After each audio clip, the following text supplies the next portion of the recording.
எனக்கு மேலே இருந்தவங்களும் எங்கள் அம்மா அப்பா காலத்துலலாம் அவங்களே ரசிச்சிருக்கிறாங்க. நாங்கள்லாம் எம்ஜிஆர் சிவாஜி காலம் வரைக்கும் ரசித்தோம். அதுக்கப்புறம் ரஜினி கமல் வரைக்கும் ரசித்தோம். இந்த மாதிரி இருக்குது. இப்போ விஜய் அஜித் வரைக்கும் ரசிக்கிறாங்க. இப்போ அதுக்கப்புறமாவும் சில ரசிகர்லாம் இருக்காங்க.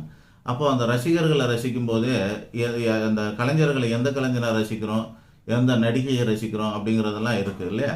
அந்த ரசனை கூட நம்மளுடைய குணத்துடைய வெளிப்பாடாக இருக்கும். நம்மளோட குணத்தோட வெளிப்பாடு. நம்ம ரசிக்கும் போதே சொல்லணும், நான் இதெல்லாம் ரசிக்கிறேன்னு.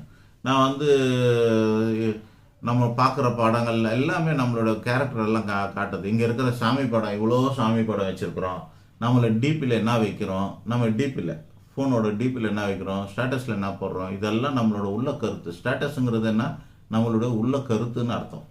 ஆக இங்கே இருக்கிற சாமி படத்தெல்லாம் எடுத்துகிட்டு நம்ம சினிமா நடிகை படமாக வச்சோன்னா என்ன ஆகும், நம்மளுடைய இமேஜ் எல்லாம் கெட்டு போயிடும்ல. சில பேர்